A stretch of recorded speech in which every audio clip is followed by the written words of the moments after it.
Hello friends, तो स्वागत है आपका अपने चैनल धमाल स्टडी सेंटर में। तो आज एक बार फिर मैं कक्षा 11वीं की फ़िज़िक्स का एक टॉपिक लेकर आया हूँ। जो यह टॉपिक जो है यह पेपरों में अधिकतर पूछा जाता है और आप किसी भी सवाल को हल करते हैं तो वहाँ पर भी आपको इसकी ज़रूरत पड़ जाती है। ठीक है, तो जो बिमी सूत्र है यह आपको 11वीं में तो मिलेगा ही मिलेगा और अगली क्लास में भी मिलेगा और आगे जब आप पढ़ाई करेंगे तो ये आपको हमेशा काम देगा। तो बिमी सूत्र कहलाता क्या है, इसे कैसे ज्ञात करते हैं, यह सब हम इस वीडियो में डिस्कस करेंगे। तो वीडियो को शुरू करने से पहले मैं आपको बता दूं कि यदि आपने हमारे चैनल को अभी तक सब्सक्राइब नहीं किया है तो चैनल को सब्सक्राइब कीजिए, वीडियो को लाइक कीजिए और दोस्तों के साथ शेयर कीजिए। और हाँ, जब आप चैनल को सब्सक्राइब करेंगे तो आपको एक बेल आइकन दिखाई देगा, तो उस बेल आइकन को प्रेस ज़रूर कर लेना, क्योंकि इससे होगा कि हमारी आने वाली अगली हर वीडियो आप तक बड़ी ही आसानी से पहुंच जाएगी। तो देखिए, देखते हैं बिमी सूत्र क्या कहलाता है।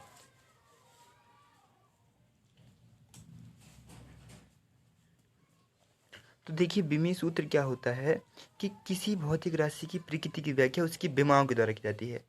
जो भौतिक राशियाँ होती हैं, तो भौतिक राशि यदि आप नहीं जानते हैं और भौतिक राशियों के प्रकार नहीं जानते तो आप हमारी पिछली वीडियो को देख सकते हैं, इसकी लिंक मैंने डिस्क्रिप्शन में दे रखी है, तो आप वहाँ से भौतिक राशि के बारे में पढ़ सकते हैं। तो भौतिक राशियाँ यदि आप जानते हैं तो आप इस वीडियो को देखेंगे तो आपको और अच्छे से समझ में आएगा। तो इस वीडियो को देखने से पहले आप भौतिक राशि वाली वीडियो को एक बार ज़रूर देखें। तो देखिए, भौतिक राशियाँ जो होती हैं, तो भौतिक राशि की जो व्याख्या होती है उसकी व्याख्या विमाओं के द्वारा की जाती है। बिमी सूत्र में उसकी व्याख्या किसके द्वारा की जाती है? विमाओं के द्वारा की जाती है, तो वह बिमी सूत्र कहलाता है। और जो भौतिक राशि होती है या किसी राशि है, कोई भी राशि है, तो उसकी जो विमा होती है उसी गुरु कोष्ठक में लिखी जाती है। जो उसकी विमा होती हैं उसे किस में लिखा जाता है? गुरु कोष्ठक। गुरु कोष्ठक क्या कहलाता है? ये बड़ा कोष्ठक को ही गुरु कोष्ठक कहा जाता है। ठीक है, किसी राशि की विमा को गुरु कोष्ठक में लिखा जाता है। तो जब हम आगे और देखेंगे तो आपको बड़ा ही आसानी से समझ में आ जाएगा। तो जो ये बहुत बिमी सूत्र होता है, इसे देखिए ऐसे लिखते हैं, ये हो गया गुरु कोष्ठक और इसमें MLT इसके द्वारा प्रदर्शित करते हैं, ये कहलाते हैं बिमी सूत्र। इसे ज्ञात कैसे करना पड़ता है? अब देखिए, जो M है ये क्या है? M द्रव्यमान है और L है क्या? L है लंबाई और T है समय। तो M द्रव्यमान, L लंबाई और T समय है।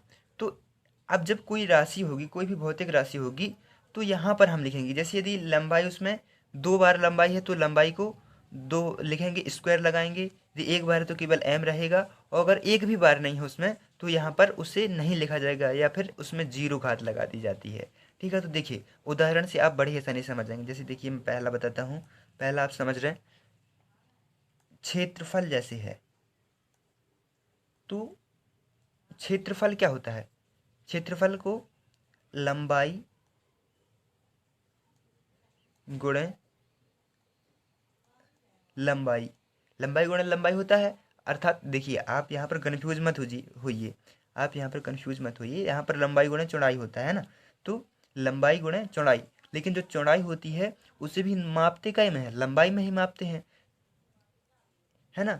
तो लंबाई और चौड़ाई मतलब उसे हमें भौतिक राशि देखना है कि उसमें जो मापन की जो पद्धति है वहाँ पर कौन सी लागू होगी। तो यहाँ पर चौड़ाई भी है तो वो भी लंबाई के द्वारा ही नापी जाएगी, या चौड़ाई चौड़ाई भी होगी तो उसकी लंबाई ही नापेंगे ना। तो यहाँ पर लंबाई गुणे लंबाई भी लिख लेते हैं। तो यहाँ पर देखिए, यहाँ पर M क्या है? M मतलब द्रव्यमान, द्रव्यमान यहाँ पर नहीं है तो ये M ना लिखेंगे। L कितना है? L कितने हैं? 1 है, 2 है तो 2 लिख लिया। और T कितना है? T नहीं है तो T भी ना लिखेंगे। ये इसका बिमी सूत्र हो गया। ठीक है, दूसरा देखिए, दूसरा होता है आयतन। अब आयतन का देखिए, आयतन का क्या होता है? लंबाई गुणे चौड़ाई गुणे ऊंचाई, है ना। लेकिन यहाँ पर हम लिख लेते हैं लंबाई,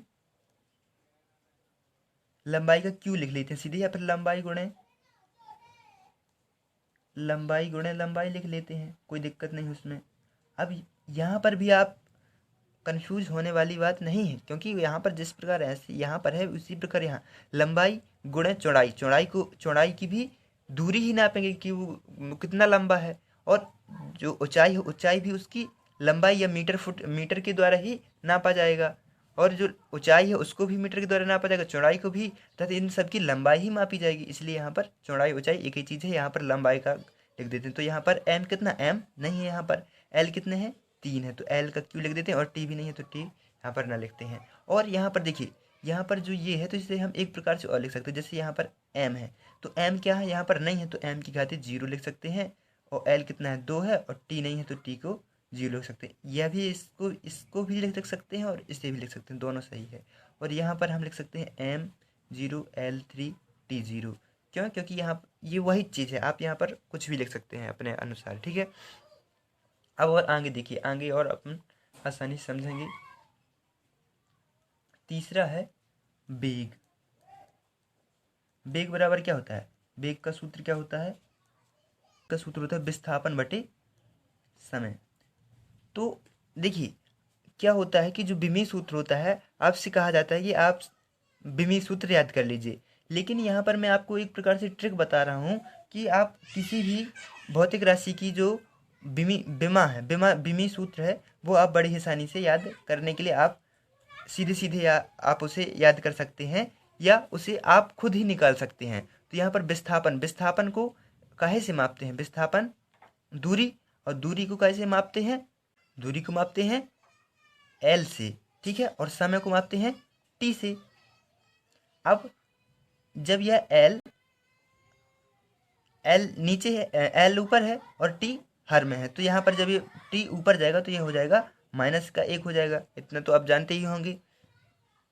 अब इसका जो विमीय सूत्र निकलेगा, तो विमीय सूत्र क्या होगा, यहाँ पर देखिए एम क्या है 0 है, और एल 1 है, एल है ना यहाँ पर 1 है, और टी है, टी कैसा है माइनस का, तो -1 लगा देते हैं, तो यहाँ पर हमें ये वेग का मिल जाता है। और इसी को हम क्या लिख सकते हैं, M0 L T-1, है ना। तो इस प्रकार आप देखिए, आपसे कहा जाता है कि आप वेग का विमीय सूत्र याद करके आइएगा, तो आपको याद करने की जरूरत नहीं, आपको अपने से ही ज्ञात कर लेना है। किसी भी भौतिक राशि का विमीय सूत्र आपको अपने से ही ज्ञात कर लेना है कि किस प्रकार से ज्ञात करते हैं। इसी प्रकार और देखिए त्वरण का क्या होता है, त्वरण बराबर क्या होता है, वेग बटे समय होता है। त्वरण का क्या होता है, वेग बटे समय होता है।